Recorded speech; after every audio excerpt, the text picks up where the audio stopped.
Well, good afternoon.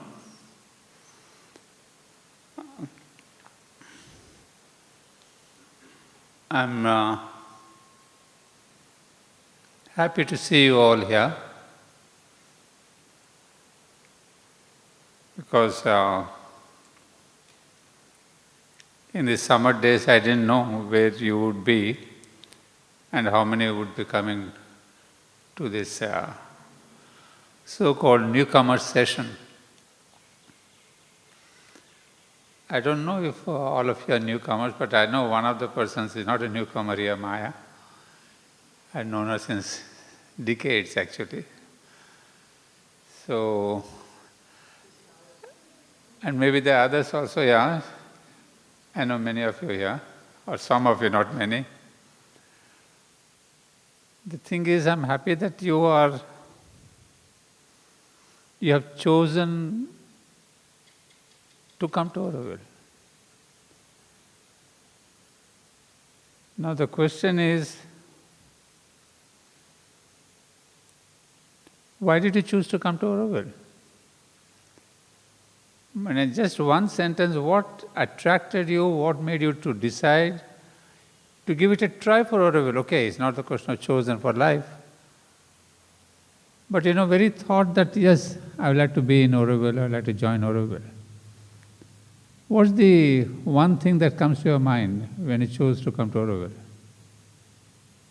Can anyone tell me, one or two people? Is it, there could be a variety of reasons, not one. Go ahead.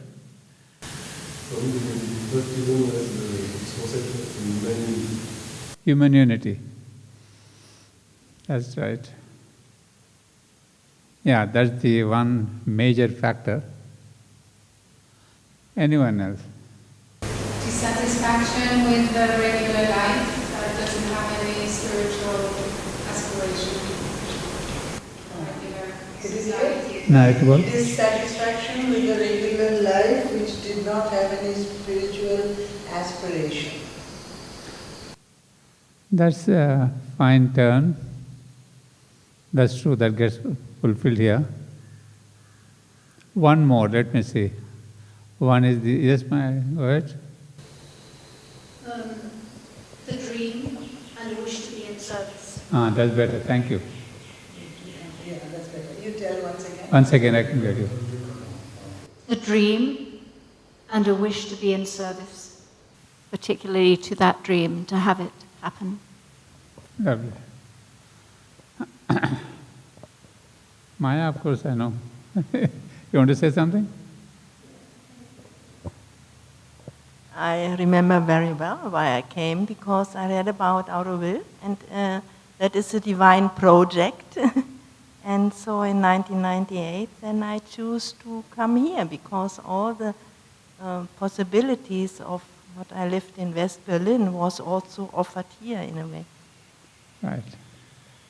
And I knew deeply inside, because it's a divine project by all difficulties which human projects bring together, because it's a divine project, the Divine Mother will find solutions for it.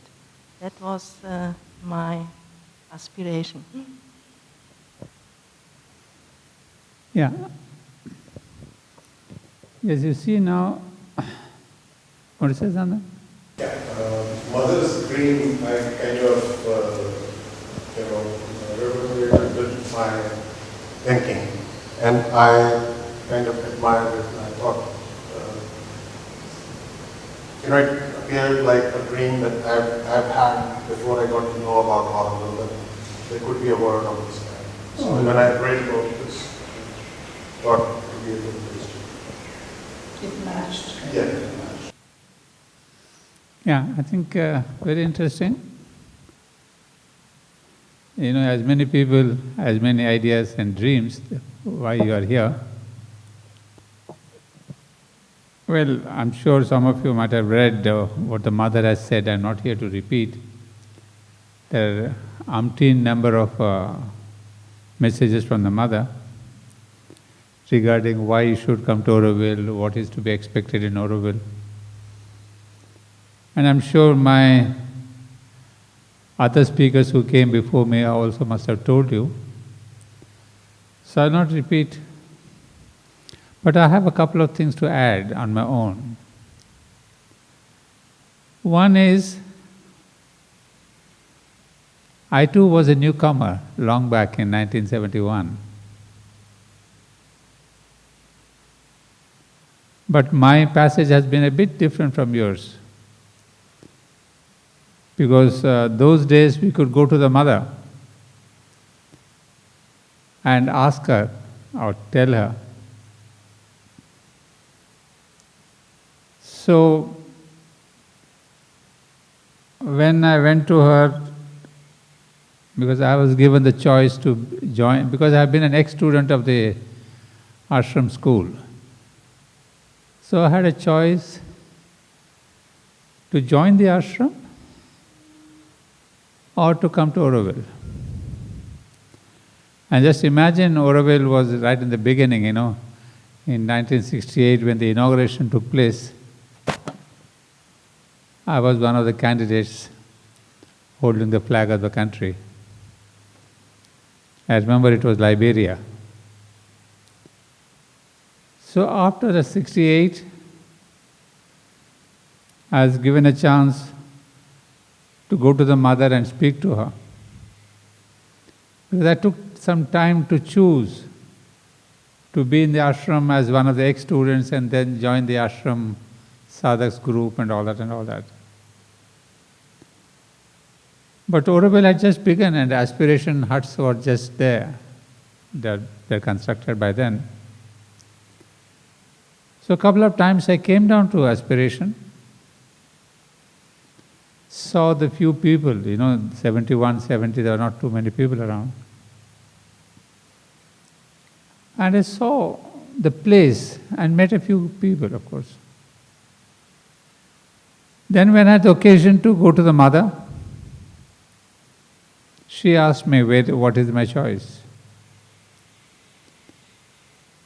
I said, Mother, I would like to go to Auroville. Of course, she didn't ask me the reason, the why, and all that. So when I was sitting in front of her, when I told her that I choose to go to Auroville, she closed her eyes for a couple of seconds. Then when she opened her eyes, she looked into me and she said, Très bien. It's all good, it's good. I don't know what she saw in me, what she saw my future in Auroville is all up to her. But at least I got the sanction from her. She nodded her head and she said, Très bien. And there I was. My choice was cast. Because before that, I hadn't read much about Auroville except that I had participated in some of the meetings that Roger Angers and his group of architects had in Pondicherry, because those days Pondicherry was the venue of all the Auroville meetings. So there were plenty of meetings that took place, the architectural drawings, how the Auroville would be, the designs, the first sketches of Auroville, So I started getting inspired, not only by the idea, but what it represents to the future, what it promises as the future. And lo and behold, it just happened that way. On 1st of January 1971, we used to have for a long time the New Year calendar. On 1st of January, the mother would give us the calendar. And what a surprise it was, when I opened the calendar coming down the steps, it's on the first floor, mother was on the first floor. When I came down and opened the calendar, and the message was as if written for me, because the message said, "Blessed are those who take a leap into the future." There it was. That means my choice of Auroville was sanctioned. The message was the same. The mother said, "Très bien, you can go." And I was so moved and touched and inspired, if I can say, that from Pondicherry to Aspiration I walked down. Those days I didn't have the motorbike or anything. Just holding that calendar, I walked down to Aspiration. I'm sure most of you know where Aspiration is now by now. And I was already given a hut there for myself. So I came straight to my hut and settled down. So that was the beginning of my beginning at Auroville. And then the question of the future. Blessed are those who take a leap into the future. So I was already thinking in this line that Auroville is the future, whatever it means, because by then there were not so much of literature on Auroville. That all that you get now is plenty of things to read about. But those days I had only seen the vision, the drawings, some talks, and I had my own imagination. And of course, I was put in charge of the Aspiration School. And there I started working as a teacher at Aspiration School. And then of course, then things began happening, in the school, education. I'm not here to give you my biodata. But what I want to tell you is, yes, we have all come here with our own dreams. And as somebody rightly said, either you have a dream for Auroville, or you have read the mother's dream for Auroville, or the mother, as the mother herself calls, it's the divine's dream. So we are here for an ideal. The first thing that we note in each one of you, some kind of an ideal, the dream ideal or the education or the new type of life or the spiritual touch. What's important is to see that the ideal is what led us here. And I emphasize on this word ideal because I remember in those first days of aspiration, it was not all that comfortable on the material, physical level. You can imagine a new, a group is surviving, a new community is growing up. So the food was being arranged in a different way. We used to get our food from Pondicherry, and that too in a bullock cart. There were no vans in those days to bring us food. So we had the initial teething problems. Sometimes we had no water, sometimes there's no electricity, nothing. And yet what I remember is that the ideal held us up.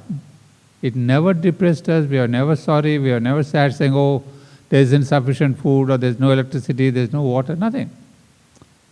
There were no problems at all. Although the physical inconveniences were there, but the thing is, we always remembered the ideal. Why did we come here? And because of that ideal which was there in front of us like a mirror, it always reminded us saying, hey, Anand, you are here for this. So don't count into this, inconveniences, the little problems, that you have a little misunderstanding with an. All the disparities, difficulties, differences were cleansed the moment we said, no, I'm here for this ideal. So the ideal, if it can grip you, and of course it has to grip you and last long. It's not just, you are here for a month. But my initial experience was that is the ideal that held me up, in spite of all the differences with people. Imagine we are just a community. I just started coming in, the French, the Germans, the Tamilians here, the North Indians there. All kinds of people gather for the first time. As I told you, we didn't have any literature, any photographs, nothing. But still there was a cultural confluence. And I being as a teacher in the school, I used to face all these kids coming from different backgrounds. Some of them didn't know a word of English. They were all Tamil children, or Hindi children, or Bengali children. But we were speaking only in English. So it was a beautiful confluence, and what children taught us was something different. But what is important is that we started coming together, coming to know each other. And of course, I don't want to emphasize on the problems that are there always, 50 years back or now. Problems are there always. But the important thing was the ideal. And even today, after this 52 years of my coming, 71 to 2023, I see the importance of the ideal. Because I have been thinking about Sri Aurobindo, what he wrote about the ideal. And I have got a passage from his book, Human Cycle, which is of great importance. Because if I go down the memory line for 50 years, and as I told you right from day one, I was there, and that too with the mother's consent and blessings. And all the things that I've done in between for Auroville, for Savitri, that's history.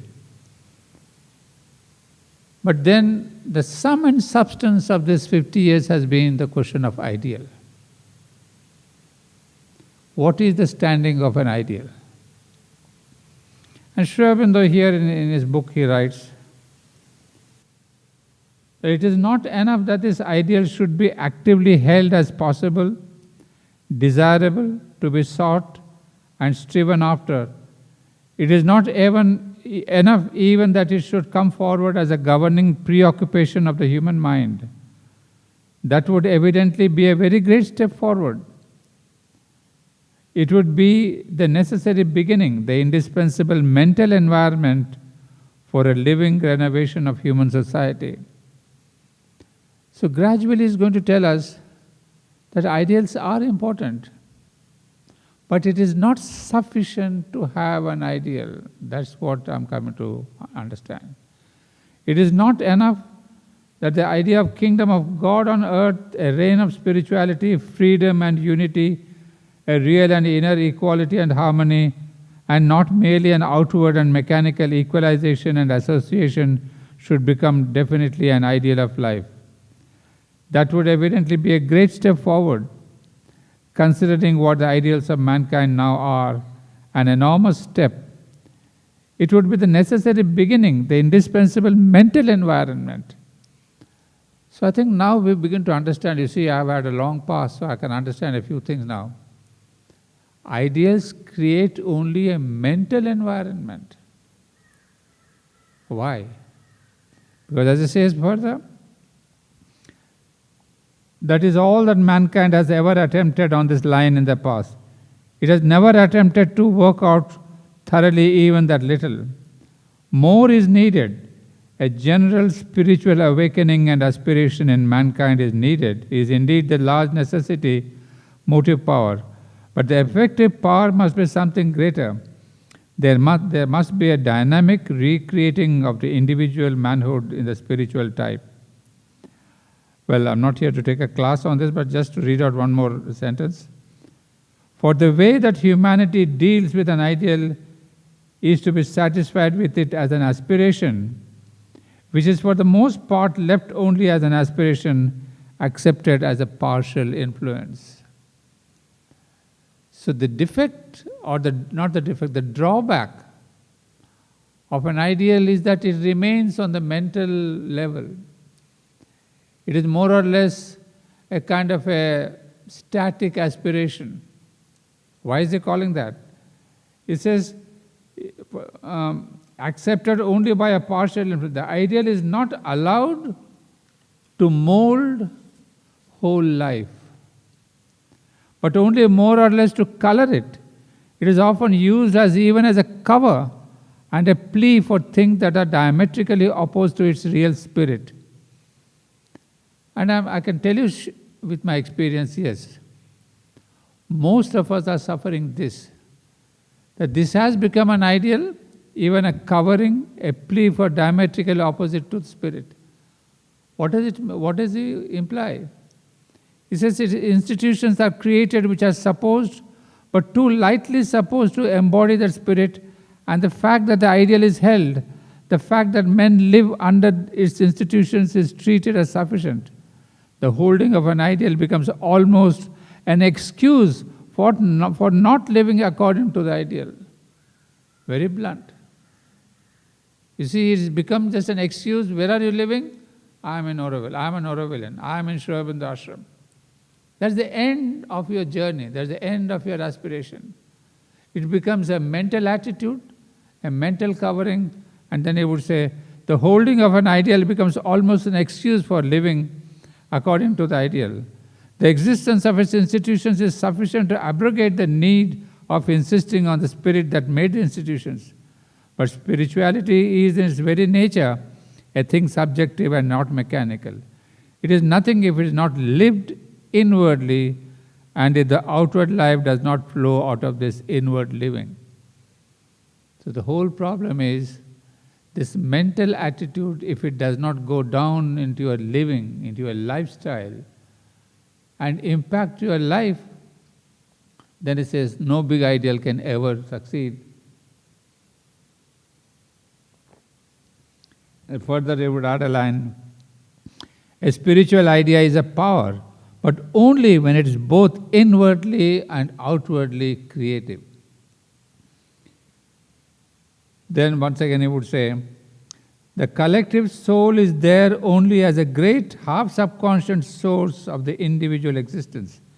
If it is to take a definite psychological form or a new kind of collective life, that only can come by the shaping growth of the individual. So here is the answer. And I've applied this to our own ashram life, because I've been there since 1958. So I know a bit of the growth of the ashram too. So here what happens is that once we are on the board in that institution, all the ideals do not come down into a life level. It remains as a cover, as a kind of a facade, as we say. That yes, I'm an Aurovillian. So what? As I'm an ashramite, so what? So it becomes a kind of a veil for all our misdoings, for our misunderstanding, for our disunity, for our quarrels. In the name of our flag saying, I'm an Aurovillian, you think you can do what we want. But what Sri Aurobindo is fighting for, he says this ideal must change the individual first. He says an institution, a place, a collectivity that grows by its people is not the right place. It must go by its individuals, by its people, by the individual people who have taken, as somebody said, to a spiritual life. You see, this is quite a thing that has been debated, that the ideal is important, because sometimes I've heard a lot of discussions, criticisms, not against but about the mother, about her capacity to guide Auroville, etc. But the thing is, here is the debate. The ideal per se is great, or the person. Here in this case we have Sri Aurobindo and the mother. So people may say, why should I believe in the mother and Sri Aurobindo? I have the ideal. That's true. Because the mother, in her quotation in one of her writings, she says, somebody asked the mother, what is the difference between ashram and Auroville? The mother said, in the ashram, the people are supposed to have consecrated their life to yoga. But in Auroville, a goodwill for a collective experiment for the progress of humanity is sufficient. So she is very clear. And yet she adds later, That Auroville is not just the goodwill. Aurovillians are supposed to do karma yoga. So she does not take away the yoga aspect from Aurovillians. She says we are here to do karma yoga. So there's a question of yoga comes in. She doesn't use the word integral yoga. I mean, twice she has said karma yoga as given by Sri Aurobindo. So you see, in India, those of you are Indians and have read a bit of Indian philosophy, there are many karma yogis. Different philosophies are there. Some other clarifies karma yoga as given by Sri Aurobindo. What is it? Well, we are not getting into that. So Mother was clear that here we are for the karma yoga. And therefore, there's an aspect of yoga also. It is not just question of living. We want to get into spirituality, but this must get into our lifeline. That's the first point about ideal. So let's not bloat up our egos and our image saying, I'm an Aurovillian, so that's my ideal. Has it sunk into your lifeline? Number one. Secondly, when we debate about this question of ideal versus the personality, you see there have been talks about the principle and the personality or the ideal. As I mentioned, people have questioned the Mother. But the thing is, now we have to understand who the Mother is. You see, an ideal, in fact, humanity has had many ideals. You have mentioned about the human unity or something else. All kinds of ideals are there. But hardly any ideals have succeeded. They have just had an impact, an influence for a few years, and then the ideal is gone, vanished, something happens. What's the reason? The reason is very clear. That the person behind it, the person who started these ideals or who stood for that, was not sufficiently imbibed in the spiritual consciousness. For him or her, the ideal was also on the mental level. It did not change or transform the life level. So when the person passed away, the ideals also faded away. But in our ideal that we have stood for, human unity, it's a grand ideal. But also let's not think that this is the first time that we have this ideal. No. Right from Alexander the Great, we have been having this human unity ideal, one globe, one earth, one world. But previously, the great kings or emperors or warriors or whoever they were, they tried the methodology of war, of enforcement, of fighting. And then there have been ideals of, from Russia to China to America to Europe. The ideals have been there. And during the French Revolution, what happened? We were given an ideal, liberty, equality, fraternity. But did it last? No, we had some people like Napoleon and in Russia some people. Some individual people who embodied that ideal. So what I want to tell you is, ideal is in the thin air if it is not embodied by an individual, at least an individual. But unfortunately, till now, all the individuals have brought in revolutions, political revolutions, social revolutions. But Sri Aurobindo holds the truth that humanity has tried with all kinds of revolutions, but it is only the spiritual revolution that's going to fulfill humanity's ideals. So here we have Sri Aurobindo and the Mother, not to bring in an ideal again, a kind of a new thing, put it on the social level or the community level or the collectivity level. Yes, we have lots of messages in Auroville, plenty of things you can learn. But my insistence, as the Mother would say, is on a spiritual revolution. So until and unless you keep this ideal alive that I have to have a spiritual revolution or an evolution in my life, you can come to Auroville, you can go to ashram, you can go to Ramana ashram, you can go to Ramakrishna ashram anywhere or any part of the world, nothing ever will happen. So in this factor, what we understand is that in this large ideal of human unity, who stood behind this thing? It is Sri Aurobindo and the mother. Who are they or who were they? They were essentially, they stand for an ideal of human unity that is to be built by a new consciousness. That is the fundamental thing we should understand. There are not one more gurus of Indian acharyas. There are plenty of gurus in the country even now living.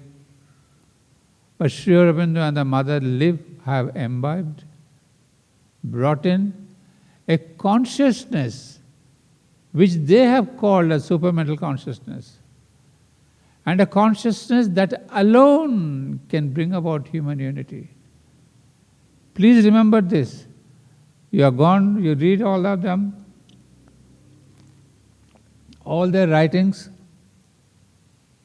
and you will have one line underlying the whole 36 volumes of Sri Aurobindo and the 17 volumes of the mother. Unless and until two factors are important. One is the change of consciousness, the other is the new consciousness called the supramental. I'll come back to this point again. You see, when the mother was there in the ashram, when she came there, she took over the ashram in 1926. She started almost preparing for this birth of Auroville right from there. You see, in 1912, in her diary, she had written one of her dreams, one of her agenda in this life was to establish a beautiful city of God. 1912, long before she came to Pondicherry or had this question of Auroville. But in her spiritual agenda, she did have this of a city of God. But it's only when she comes to Pondicherry in 1926, when Sri Aurobindo gives her the charge of the ashram, she says, "You take over." You see, Sri Aurobindo had written the human cycle in many of his books, all the ideals. And what did he do? He prepared the human mental consciousness. That's of great importance which we do not understand. We do not even value. We think, oh, he has written a book, I read it or not, it doesn't matter to me. I don't accept life divine or I read only. It's not that. Just ask yourself the question, why did Sri Aurobindo have to write 36 volumes? Many of them are letters to sadhaks. It is, as he himself writes, that first one has to prepare the mental consciousness of humanity. So he took the trouble of writing those thousands of pages, not on computer, sitting with a pen and a pencil and a paper, writing every word of that. So what was he doing? He prepared the mind of man. The mother also did that, but this is very obvious, that all his writings have brought in a preparation of the human mind. So today all of you are here,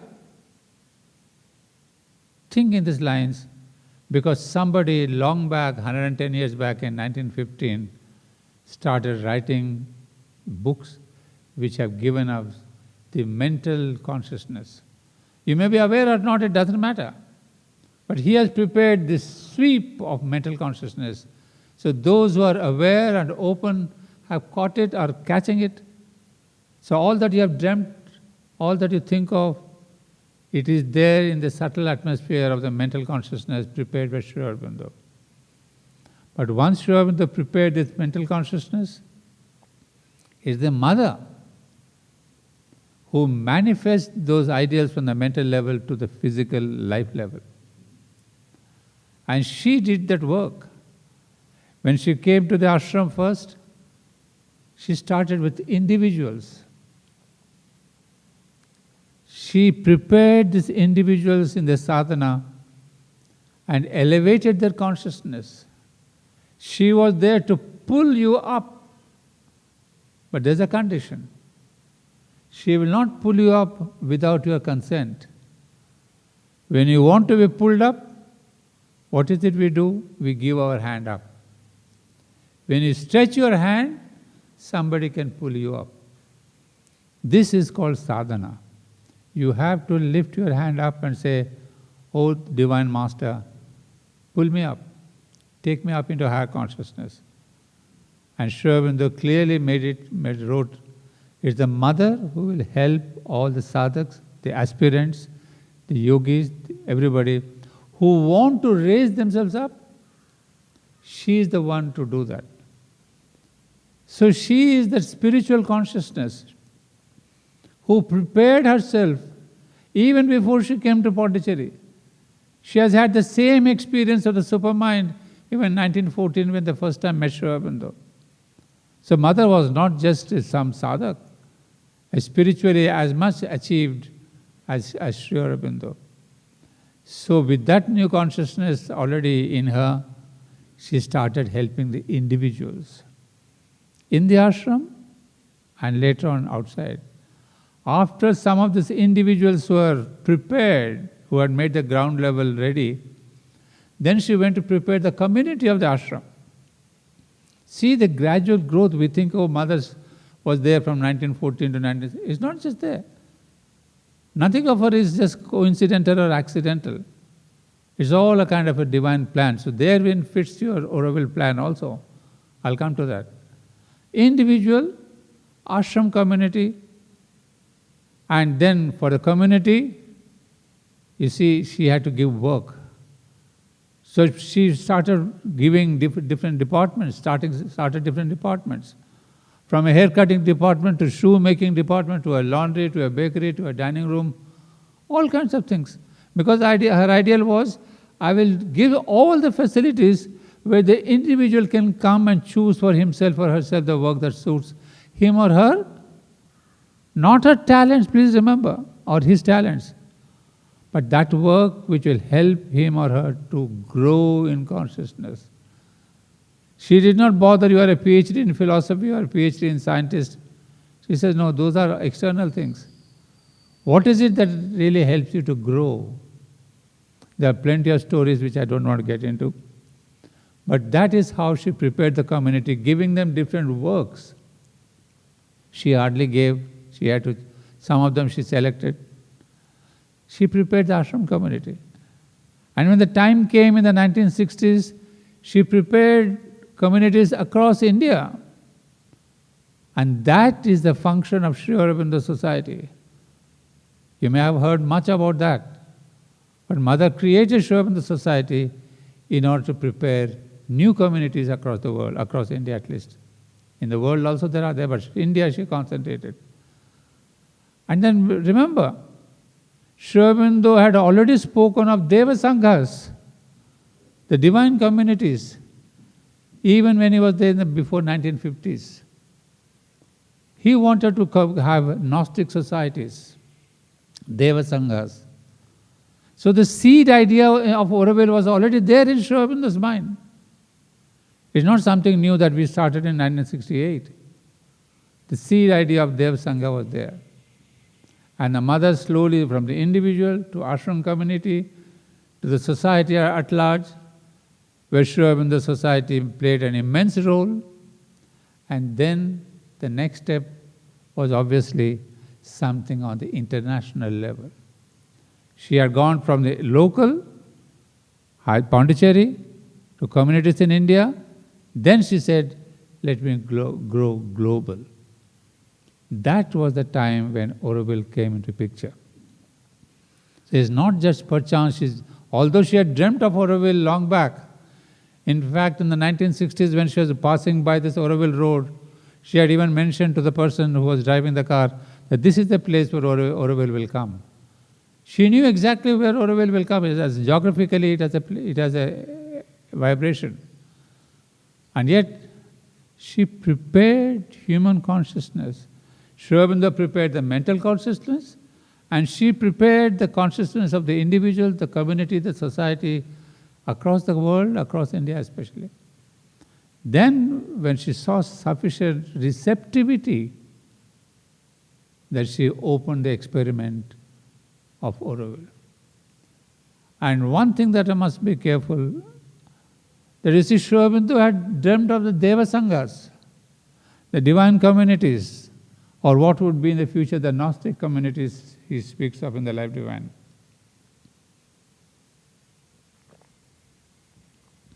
But there is one condition.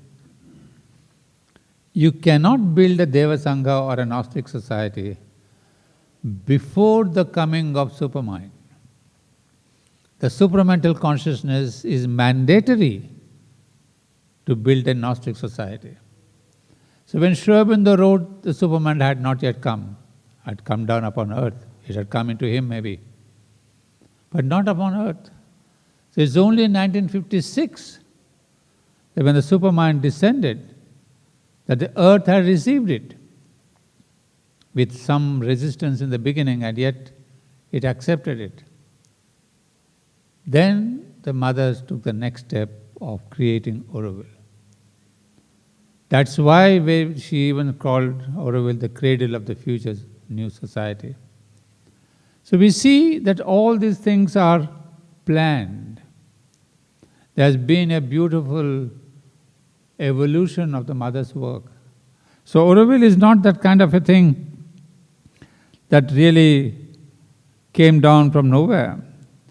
And that is why we see the mother manifesting Auroville in a very pragmatic way. Because the idealism was given by Sri Aurobindo. Mentally we are all prepared somewhere.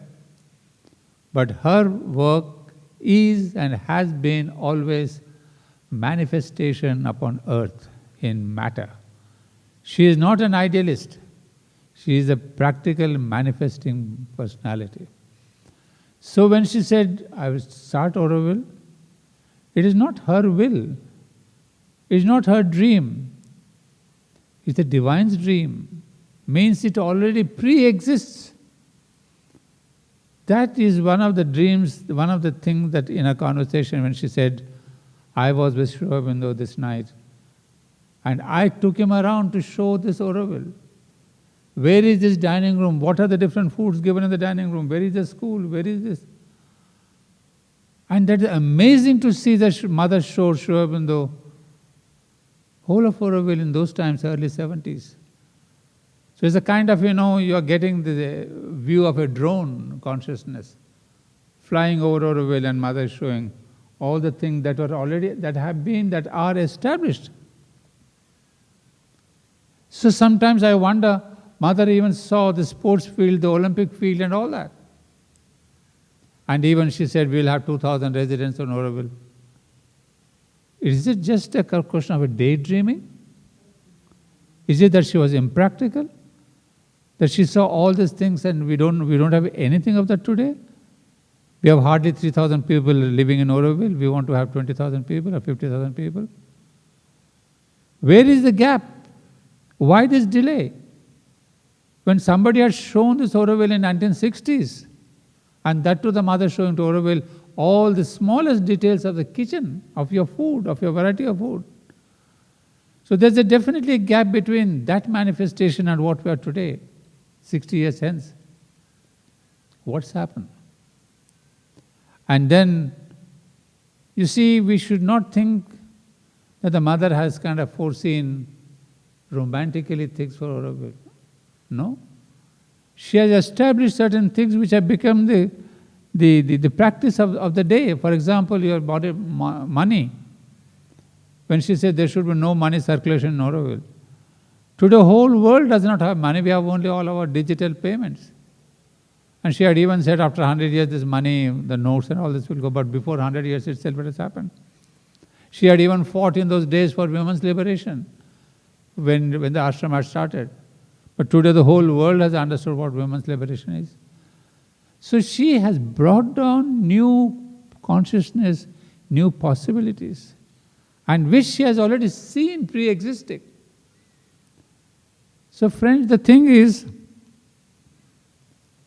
when she spoke about even Matri Mandir, for long many years there have been debates in Auroville. There were groups divided across Auroville saying we want this kind of a cover, we want that kind of a cover.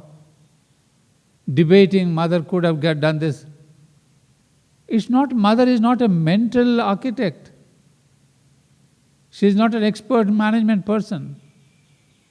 She has only a spiritual global vision.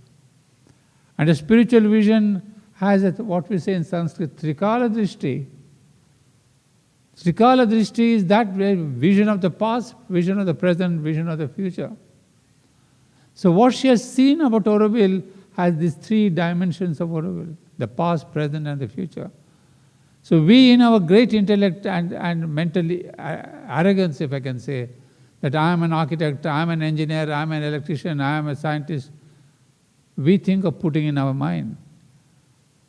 But whatever little hints she has given, they are not to be questioned by this incapacitated, limited human mind. I'm not calling you to have faith, but at least understand, that's why I'm asking you, telling you about this aspect of the mother, that she is not an intellectual person. She has practiced yoga from when she was in France or in Japan. And she has achieved the same supramental consciousness that Sri Aurobindo had achieved in those times. So she brought down the supermind in 1956, but she had attained it long before 1956. So her global vision of things cannot be challenged or even questioned, I would say. It's not blind belief. I do not believe in blind faith. But having read so much about Sri Aurobindo Mother, at least my mind is this much convinced that I'm no damn fool to ever question her. Because my mind is a drop in the ocean of her consciousness. So Auroville is not that question of a limited thing. It has a great vision and a great detail. Imagine how Matri Mandir was built. You are the architect, there are so many architects in Auroville, headed by Roger. How many details she has not given to Roger about Matri Mandir?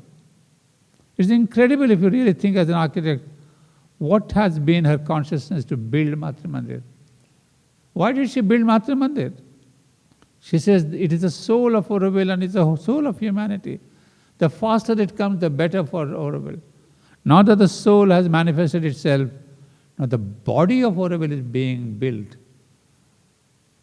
And in the building of this body of Auroville, there's a lot of struggle. Definitely. As there was struggle in building down the soul, so there's struggle in building the soul of the body of Matri Mandir of Auroville.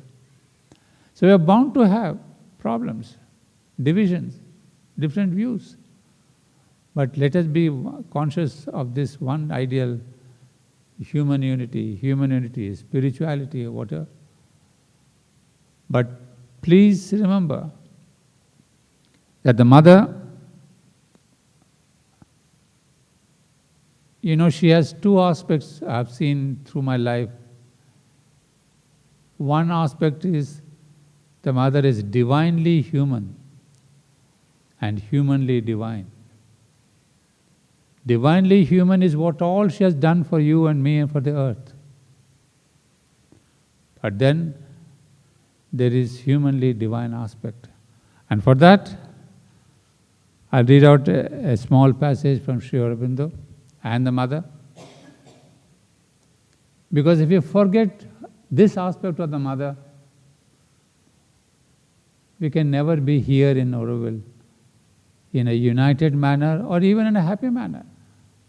You see, happiness is so superficial, but in the long lasting, you will not be really contented with your life. It is not the outer Auroville that attracts you, it's something else. And Sri Aurobindo told in 1936 to a disciple, "It is true that the mother is one in many forms, but the distinction between the outer and the inner mother must not be made too trenchant. For she is not only one, but the physical mother contains all the others in herself, and in her is established the communication between the inner and the outer existence. But to know the outer mother truly," what we have the image behind me, "but to know the outer mother truly, one must know what is within her and not look at her outer appearances only. That is only possible if one meets her with the inner being and grows into her consciousness. Those who seek an outer relation only cannot do that. And one more from the mother, then we'll talk about it. Mother herself writes, in thinking of me, you must think not only of the outer person, but of what she represents, what stands behind her.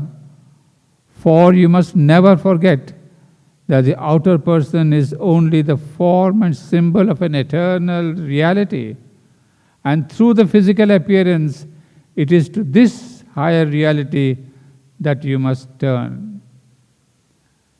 So what we are doing in our arrogance and mental ego is that we are judging her only on the outer aspect. We think the mother is only so many, 90 years old, 100 years old, 85 years old, an old lady. But we are the young modern generation. Our advancement, technology advancement is immense.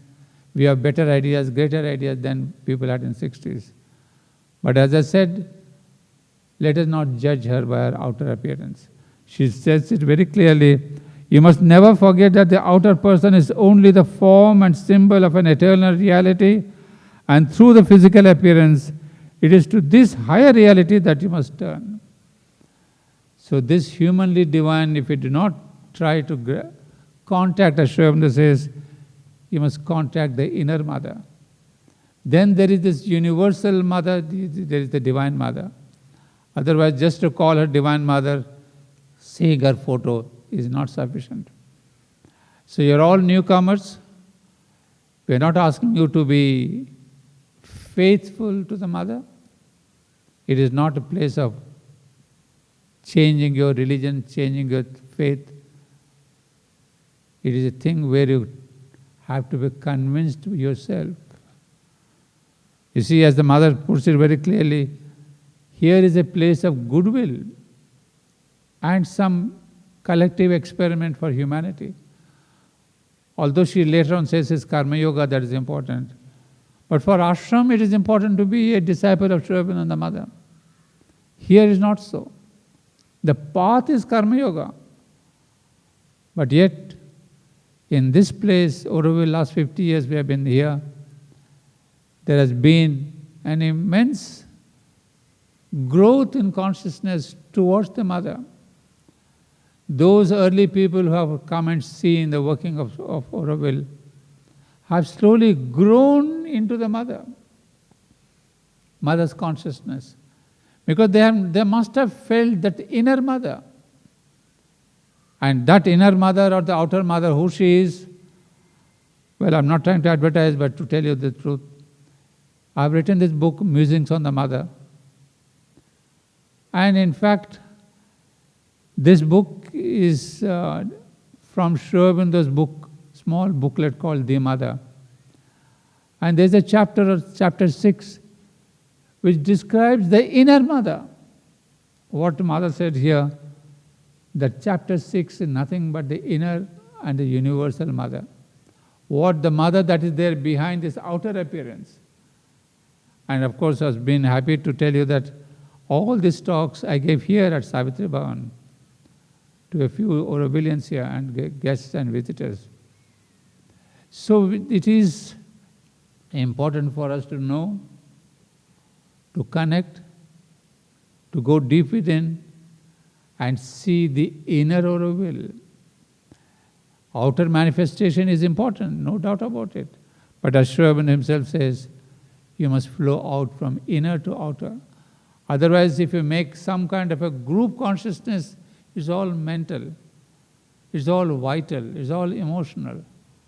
Let us not forget the true, deeper ideals of Auroville. Of course, human unity is very large. But how do we find that human unity? It's not by gathering 500, 700. It's not, numbers don't matter. Unity is not made up of numbers. When somebody asked the mother, how do we find out this unity? She said, go within.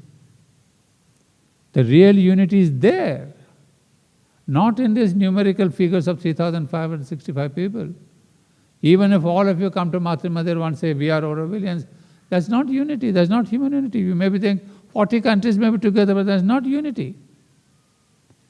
She says, only when each one of us find that place where there's true unity, it's called the psychic being.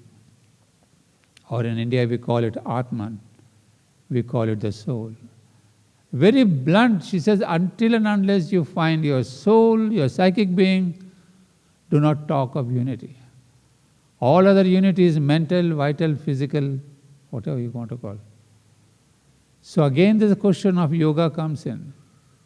So it is not, Auroville is not just an outer city, it's this inner beauty, the temple that is built.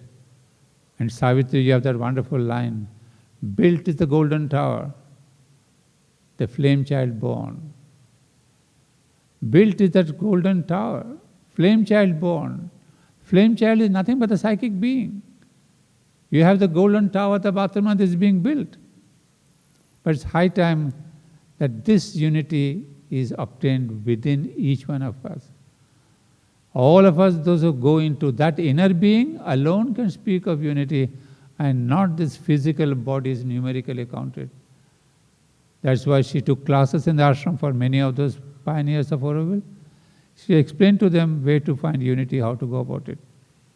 Yeah, outwardly there's got to be an organization, but not to depend too much on rationalization. Because if we think, no, rationally this is right, these are the organizations, no, she didn't believe in that. She said, more the organization, more the foolishness. Because all the organizations depend on our mental background. Before making an organization or rule and rhythm, have we really meditated upon that? Have we collectively gone within each one of us? Or 4 of us sat on a meeting on a table and said, these must be the rules and regulations. So she says, more the organizations, more the committees, more the foolishness. So she was very radical. And that's why even she speaks of the hierarchy in Auroville. Not her hierarchy of the secretary, or governing board, and this board, and the international board, and all these are mental structures. She says there's a hierarchy of consciousness. And if 1, 2, 3, 10, 15 people can go even, I will not even call it contact, even if it is a psychic direction, they are the people who should lead the society, community, and not these governmental, non-governmental officials inside.